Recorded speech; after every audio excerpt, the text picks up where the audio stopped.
But here's the deal. In the arc of your life, this is the happy path. These are the things you can depend upon. They're the abstraction. This is the meta layer that stands above everything else. If your life really were an app, you wouldn't ignore the inevitable. You'd be writing code for this right now. Accepting the truth of this fortune makes it clear what's important. The MVPs of the only app that matters are health, happiness, and the world we leave our children. And I want you to start working on this app right now. There's some low-hanging fruit. Because I'm standing down here now, I'm going to give you some advice. Happiness. Live as if you know you'll die. Do real things. Tell everyone you love them today. You might consider getting a little dog. Health. Okay, you don't have to do anything dangerous, but do something. It's a rearguard action. Believe me, I know. But go down fighting. Take breaks. Get an ergonomic keyboard. Stand up some while you work. Get some exercise. Get a bike if you want. Take walks. Go to the gym. You cannot make up tomorrow for not working out today. And believe me, you're going to want your body later.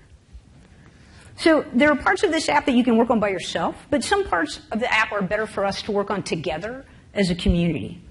Our community is important, and your place in it matters. It goes without saying that you can contribute to open source, or you can teach if that suits you. Showing up in small ways makes a big difference. It's still morning in our community, and every way in which you stand up casts a very long shadow. So we can do things for ourselves and we can do things for our tech community, but we're also uniquely qualified to do things for others. We're bigger than Rails and we're bigger than Ruby. We're members of the tribe of information, and our lineage is that scribes and typesetters and line-of-type operators, from scrolls through codexes all the way through to composing rooms, we carry the mantle of the open sourcers of information. I feel doubly a member of this tribe since not only do I do this work, but I was raised by a man who came home with mats in his pockets and ink in his hands. My dad's now 80, and he happily works 4 days a week. 2 of them at Enterprise Rental Car, yes. He's the man who picks you up. And 2 at the local food bank, where he mows the lawn and does the books and stocks the shelves and gets temporary loans for people whose electricity has been cut off, and he tries to make sure that people don't go hungry. And despite his efforts, they do. I would not presume to say that you have an obligation to something bigger than yourself.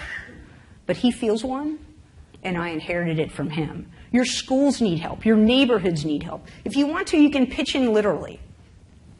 I love Habitat for Humanity. They build houses. I am not a bit religious, but I love this mission. We all want to belong, and we want to change the world. And Habitat lets you do both these things while working with dangerous tools. I kid you not, once at a Habitat build, they let me drive the Bobcat. If you're not the nail-banging, sheetrock-hanging type, I can tell you from personal experience that Habitat's volunteer management software sucks. As a matter of fact, I'm going to make a sweeping generalization, which I hope you will not tweet. For every one of these volunteer organizations, all of the software that they use to manage them, if we didn't write it, it sucks. Everywhere I look, there's something that needs doing. And I can tell you there is deep, deep satisfaction in doing it. It's an axiom among cyclists that either there's a headwind or you're having a good day. And I'm always tempted to claim a fast, wind-assisted ride as my own accomplishment, as if I really am that strong, and I did it all myself. But I can't forget that if my doppelganger, little Sandi me, were out on the same day at the same time under the same conditions but riding in the opposite direction, that she would work just as hard but accomplish far less. We're here because we have done the work. I know that. We got into this tribe by dint of our own efforts and because of our care for our craft. But we have also been blown here by the twin tailwinds of chance and change. We deserve our successes. There's no doubt that we have earned them, but there's a way in which we all got here because we are lucky enough to have the wind at our backs. Having looked at the past, we can predict the future. Change.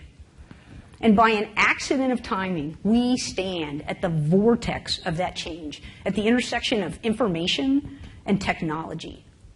Unlike many others, we are lucky enough to have choices. And the things we choose now will create the world everyone sees next. I challenge you, choose something big.